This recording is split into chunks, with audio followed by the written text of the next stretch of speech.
मैंने लड़की से पूछा, हेलो क्या नाम है तुम्हारा?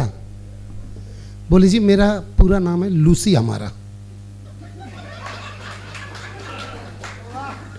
मैं बोला आपको नहीं लगता कि आपका नाम जानवरों से मिलता जुलता है? बोली बेटे मेरा तो सिर्फ नाम है, तेरा तो हुलिया भी मिलता है। मैंने अपने आप को संभाला, अगला प्रश्न उसकी ओर डाला। मैंने पूछा कहां तक पढ़ी हो ये तो बता दीजिए। बोले जितने आप पढ़ चुके उसमें से 12 क्लास घटा दीजिए। मैंने बोला इंग्लिश में कर लेती हो संवाद? संवाद मतलब बातें। मैं बोला इंग्लिश में कर लेती हो संवाद? बोली इंग्लिश वो तो सिर्फ बाबा जी नमकीन के साथ है। मैं सिर्फ आपके बीच में कविता रखना चाहता हूं। अगर कविता जम गई तो फिर उसके बाद एक और कविता रखूंगा, ठीक है? फिर उसके बाद तब तक कविता रखूंगा जब तक आप खुद ही पेमेंट देकर। बेटा तू जा ना घर पे, यहां पे कब तक बैठा रहेगा तू? सुनिए बाबूजी, आप भी लड़की देखने गए होंगे, मैं भी लड़की देखने गया। तेरा तो अभी ब्याह ही ना हुआ। पंडित जी भी लड़की देखने गए होंगे। अच्छा, मैं उन पतियों को विशेष नमन कर रहा हूं जो पत्नी के संग आए हैं और हंस भी रहे हैं, मतलब मेरा विशेष नमन है उनको। तो मैं यहां से कविता की शुरुआत करता हूं। मैं एक लड़की देखने गया, तो लड़की वालों के घर का नजारा क्या होना चाहिए था, वो हो सकता है आप में से कुछ के घर का नजारा वही हो कि हम अपने पिताजी के साथ अपने लिए बहू देखने गए थे। फोटो में तो जच गई थी, अबू बहू देखने गए थे। तो लड़की वालों के घर पहुंचा तो देखा गजब नजारा था। और ये नजारा शुक्ला जी के भी घर का है, पहले सुन लो ना। कि लड़की वालों के घर पहुंचा तो देखा गजब नजारा था। सास सज धज के खड़ी थी मेरी, ससुरा झाड़ू लगा रहा था। और घर में सास की चलती थी, एक दृश्य समझा रहा था। सास के तन पे बनारसी साड़ी और लुंगी में ससुर हमारा था। मेरा होने वाला साला तो गजब ढा रहा था। जोरू का गुलाम साड़ियां धो धो के सुखा रहा था। इस हंसी के संग अगर आप ताली भी बजा लोगे तो मेरा भी हौसला बढ़ेगा। नहीं होता है कई बार, जब भी मैं ये कविता सुनाता हूं 4 लोग रोते हुए आते हैं। अच्छा तेरे साथ भी यही हुआ था, मैं समझ रहा हूं। आपको घर की स्थितियां याद आ जाती हैं कि मेरा होने वाला साला तो गजब ढा रहा था। जोरू का गुलाम साड़ियां धो धो के सुखा रहा था। और मेरी होने वाली साली, मेरी थोड़ी सी चिंता तो इस बात से भी बढ़ रही थी, मेरी होने वाली साली पड़ोसन की चुटिया पकड़ कर लड़ रही थी। ससुर ने अंदर बुलाया, सोफे पे बिठाया। जैसे ही हम सोफे पे बैठे मुंह से निकला उई। उठ के देखा तो सोफे पे गड़ी हुई थी सुई। ससुर शर्माते हुए बोला, वो मैंने तेरी सास की साड़ी में फॉल लगाया था। ससुर शर्माते हुए बोला, वो मैंने तेरी सास की साड़ी में फॉल लगाया था और जल्दबाजी में इस सुई को उल्टा मैंने ही गड़ाया था। खैर उसे चाय नहीं मैं कह सकता, हमारे लिए जो आई थी लगता था जैसे चाय नहीं बाबा रामदेव की दवाई थी। और ताली तो अब अगली पंक्ति पे बजाना आप। और चाय के साथ जो बिस्कुट आए थे लगता गलती से परोस दिए, कुत्तों के लिए मंगवाए थे। एक तरफ तो मेरा ससुर अपनी बकवास बातों से मेरा सिर धुन रहा था, बगल में खड़ा लड़की का जीजा स्वेटर बुन रहा था। लड़की ने तभी, ससुर जी ने तभी बेटी आ जाओ कहकर आवाज जो लगाई, 2.5 हाथ का घूंघट करके वो लड़की फिर आई। मैं बोला जी मैं लड़की से अकेले में बात करना चाहिए।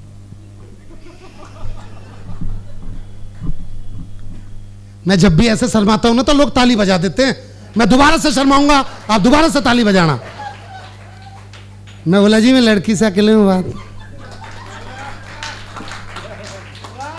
अच्छा लड़की के बाप का क्या काम होता है? ये मेरी दुकान है, ये मेरा मकान है, वहां से इतना किराया था, वहां से इतना किराया था। पर मेरे ससुर जी ने बतला दिया था कि शादी के बाद मेरी भी जगह कहां होनी थी। हो सकता है आप में से कुछ लोगों की जगह भी वहीं पे ही हो। मैंने जैसे बोला जी मैं लड़की से अकेले में बात करना चाहता हूं, वो मेरे पिताजी से बोला, आइए समधी जी मैं आपको अपनी रसोई दिखाता हूं। अब उनके जाते ही मैंने लड़की से पूछा, हेलो क्या नाम है तुम्हारा? बोली जी मेरा पूरा नाम है लूसी हमारा। मैं बोला आपको नहीं लगता कि आपका नाम जानवरों से मिलता जुलता है? बोली बेटे मेरा तो सिर्फ नाम है, तेरा तो हुलिया भी मिलता है। मैंने अपने आप को संभाला, अगला प्रश्न उसकी ओर डाला। मैंने पूछा कहां तक पढ़ी हो, ये तो बता दीजिए। बोले जितने आप पढ़ चुके उसमें से 12 क्लास घटा दीजिए। मैंने बोला इंग्लिश में कर लेती हो संवाद, संवाद मतलब बातें। मैं बोला इंग्लिश में कर लेती हो संवाद। बोली इंग्लिश वो तो सिर्फ बाबा जी नमकीन के साथ है। फिर उसने पूछा आपको किस नाम से जानते हैं? मैंने बोला जी बंदे को विनोद पाल के नाम से पहचानते हैं। बोली बेटे जिस तरह से तू तुक से तुक मिला रहा है, मुझको तो शुक्ला जी का कोई रिश्तेदार नजर आ रहा है। बोली जिस तरह से तू तुक से तुक मिला रहा है, मुझको तो शुक्ला जी का कोई रिश्तेदार नजर आ रहा है। फिर उसने पूछा आपको किस नाम से जानते हैं? मैंने बोला जी बंदे को विनोद पाल के नाम से पहचानते हैं। बोली वाह बेटे वाह, वाह वाह वाह वाह। नहीं नहीं, ताली बजाने के लिए नहीं कह रहा, वो लड़की कह रही थी ऐसे। मतलब इससे साफ पता चल गया, नहीं इससे साफ पता चल गया आप वो लोग हो जो बाबा रामदेव की योगा करने जाते हो और थोड़ी देर में भूल के बाबा रामदेव से पूछने लग जाते हो बाबा जी कृपा नहीं हो रही, कौन सी चटनी के संग कौन सी सब्जी खाऊं। ये पता चल रहा है मुझे इसका। तो सुनना भाई साहब आगे क्या हुआ। फिर उसने पूछा कि सच सच बता कि तेरी कविताओं से कितनी कमाई है, क्या तूने जनकपुरी के किसी मंदिर में कभी कविता सुनाई है? ये भी बता कि तेरी कविताओं से कितनी कमाई। और अब अगली पंक्ति पूरा सदन पूरा मंच सुने और फिर साधुवाद दे, क्योंकि एक मंच की हार्श रियलिटी आपके सामने रख रहा हूं।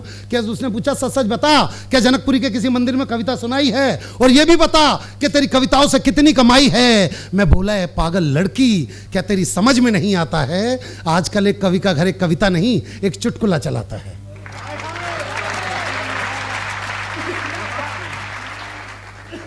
और फिर तो उसकी इच्छाओं की शुरू हुई बरसात और कुछ ही देर में पता चल गई हमको अपनी औकात। बोली नेता का रिश्तेदार नहीं तो करता भ्रष्टाचार नहीं तो पास तेरे कार नहीं है, ढंग का कारोबार नहीं है, कंप्यूटर पे अकाउंट नहीं है, जेबों में अमाउंट नहीं है, कपड़ों में स्टाइल नहीं है, कंपनी का मोबाइल नहीं है, एचपी का लैपटॉप नहीं है, तेरे संग स्कोप नहीं है। सर से लेके पांव तक मुझको लकवा मार गया। एक लड़का होकर के मैं मॉडर्न लड़की से हार गया। अब तो जिस भी मंच पर जाता हूं बस यही 4 पंक्तियां गुनगुनाता हूं। इस कविता की अंतिम 4 पंक्तियां आपके बीच में रखता हूं। अब तो जिस भी मंच पर जाता हूं बस यही 4 पंक्तियां गुनगुनाता हूं कि जमी पे रह के क्यों आसमान ढूंढते हो, पतझड़ में घर बसा के क्यों बागवान ढूंढते हो, और शादी ही समस्याओं की जड़ है कुंवारो, क्यों अपनी मौत का सामान ढूंढते हो, क्यों अपनी मौत का सामान ढूंढते हो। आपने ये सुना है दिल्ली और हरियाणा में आज भी जब बेटी की विदाई होती है तो लड़की का मामा लड़की को गोद में उठा के डोली वाली कार तक छोड़ के आता है। एक बार हाथ उठा के बताइए, जानते? जो नहीं जानते उनको बतला दूं, आज भी दिल्ली और हरियाणा में कुछ जगहों पे जब लड़की की विदाई होती है तो लड़की का मामा लड़की को गोद में उठा के डोली वाली कार तक छोड़ के आता है। यह दृश्य आपको क्लियर हो गया जी? अब एक दृश्य आपकी आंखों को दे रहा हूं। लड़की का वजन 150 किलो। जिसने नहीं सुना सुनो, लड़की का वजन 150 किलो। पंडित जी आप तो ऐसे नर्वस हो गए जैसे आप ही उठा रहे हो।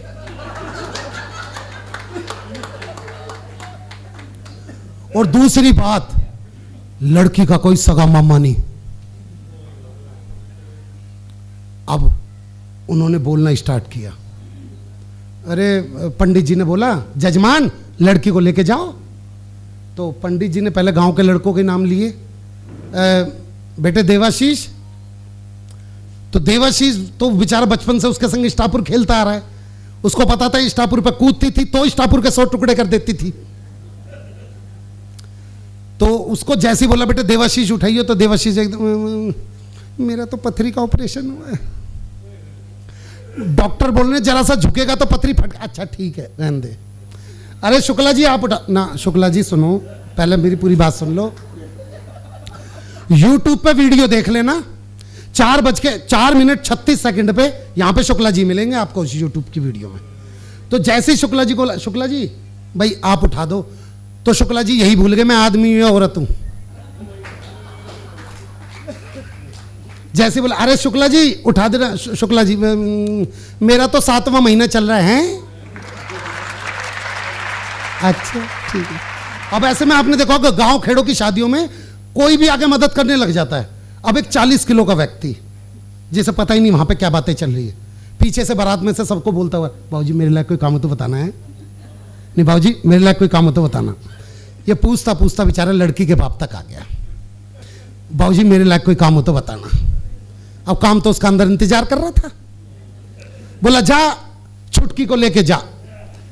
तो अब उसने छुटकी देखी, कहा अंकल जी यहां पे?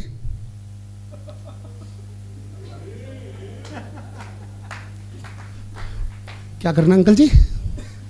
बेटे उठाना है इसको। अंकल जी इसे उठाने में तो मैं उठ जाऊंगा। और छुटकी नहीं है ये तो मुटकी है। पर बच्चे यहीं के थे जनकपुरी के, यही वो ये स्वेटर वाली बच्ची, यही स्वेटर वाली बच्ची। इसको लगा अंकल जी उठा नहीं पा रहे, तो जब सबने बोल दिया नहीं भाई अब तुझे उठानी पड़ेगी, तो उसने उठाने की पहली छोटी सी कोशिश की तो रीढ़ की हड्डी में से चटक की आवाज आ गई।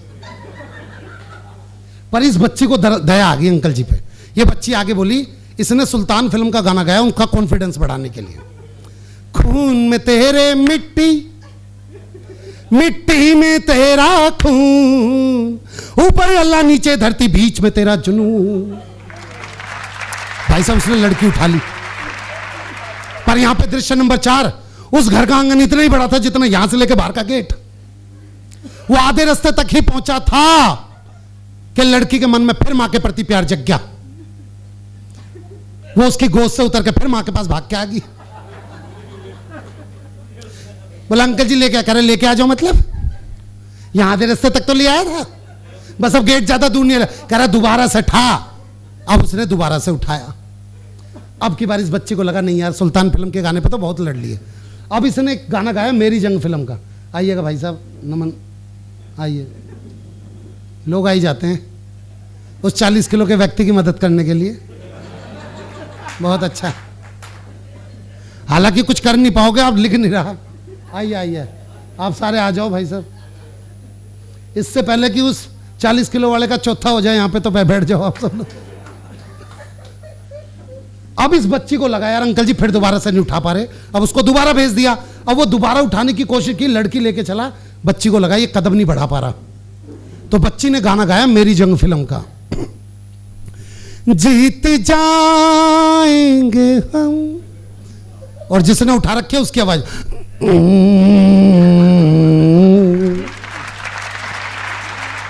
बच्ची ने फिर गाया जीत जाएंगे हम तू अगर संग है।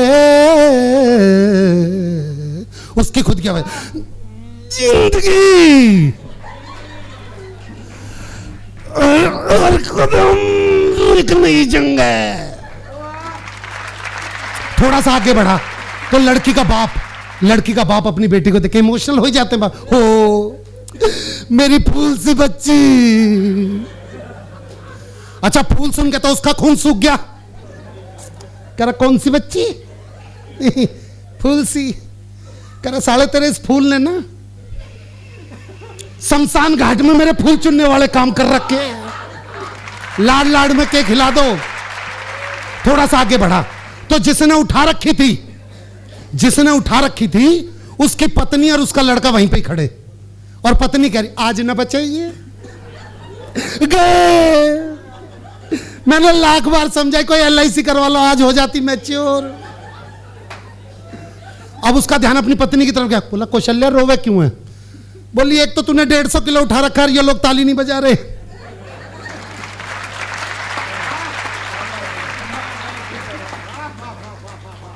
फिर भी बता रो क्यों रही है? कह रही आज या तो ये विदा हो जाएगी या फिर मैं विधवा हो जाऊंगी। रोना के यहाँ पे ऐसे में भी उसका दिमाग सोचना कर अगर मुझे कुछ हो जा तो अपने छोरे को शुक्ला जी से मिलवा दियो, कहीं ना कहीं तो मंदिर में पुजारी बना देंगे। आगे बढ़ा तो लड़की की बड़ी बहन आ गई जो कि 175 किलो की थी।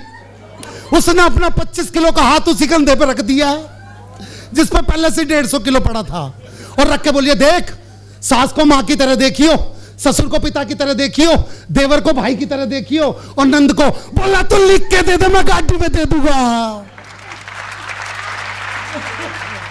थोड़ा सा आगे बढ़ा तो भाई साहब लड़की की बुआ आ गई, और लड़की की बुआ जमीन पे लेट के और उसके दोनों पैर कस के पकड़ लिए। बोली मैं मर जाऊंगी, मैं अपनी बेटी नाले चाड़ दूं, मैं मर जाऊंगी, मैंने अपने हाथों से पाली, मैं नाले चाड़। बोला देखियो हाथ से छूट रही है और गिर गई ना तो सचमुच की मर जाएगी। बुआ साइड में खड़ी होगी। थोड़ा सा आगे बढ़ा तो इतने में एक पंडित जी आए, यही थे। पंडित जी आए, बोले जजमान मुझे लग रहा है इस लड़की को उठाने में बहुत ज्यादा कष्ट भोग रहे, मैं हनुमान चालीसा पढ़ देता हूं, आप सीधा सीधा पहुंच जाओगे गेट तक। वो बोला भाई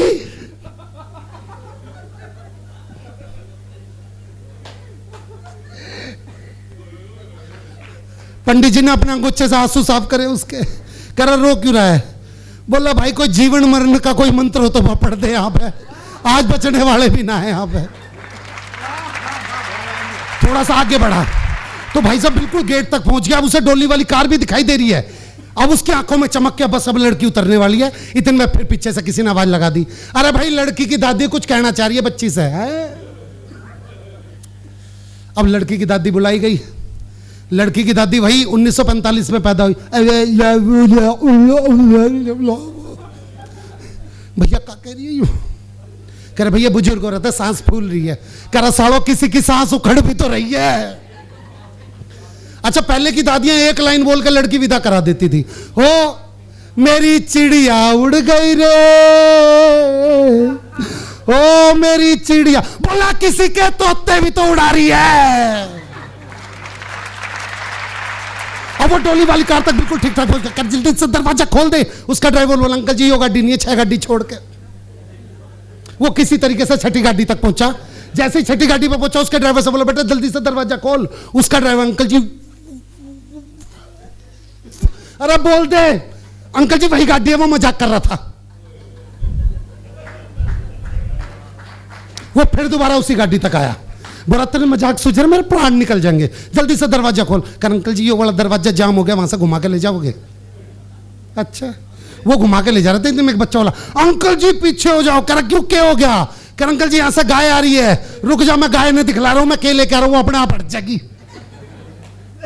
उसने लड़की जैसी गाड़ी में बिठाई, गाड़ी का पिछली टायर पंचर। लड़की का बाप बोले निकाल। करे निकाल मतलब? अंकल जी ये तो ठुस्सी बहुत मुश्किल से। बोला निकाल निकाल। और उसने गाड़ी भाई साहब जैसे जेसीबी गाड़ी कटवाई गई, लड़की बाहर निकलवाई गई, जेसीबी पे विदा हुई। पर जो लोग जानते हैं जब लड़की एक बार घर से निकलती है तो पग फेरे के लिए भी फिर दोबारा घर में घुसती है। तो जैसे ही लड़की जेसीबी पे विदा हुई, अगले ने चैन की सांस ली। लड़की का बाप बोल रहा है चैन की सांस क्यों ले रहा है? अभी तो गांव का एक चक्कर करके फिर घर में जाएगी, तने फिर लेके आना पड़ेगा। ये बस मैं जी जी जी जी ये मैं बाबूजी हालांकि मैं हास्य के लिए ही जाना जाता हूं, पर अपने परिचय की वो 4 पंक्तियां आपके बीच में देना चाहता हूं। अभी आपने देखा कि श्रद्धा के 35 टुकड़े हुए इस भारत में। मेरी वो पंक्तियां जो बच्चियां, जब भी मैं छोटी और जवान बच्चियों को देखता हूं तो मैं चाहता हूं एक मैसेज दे के जाऊं अपनी बच्चियों के नाम पे। तो वो सुनना भाई साहब के सुंदर सपन सलोने चुनना, बुरे ख्वाब को मत चुनना। के सुंदर सपन सलोने चुनना, बुरे ख्वाब को मत चुनना, और खोदे जो पहचान तुम्हारी उस नकाब को मत चुनना। और मेरी बच्चियों मेरी इन पंक्तियों को गांठ बांध लेना, रवि सूर्य दिनकर को चुनना, आफताब को मत चुनना।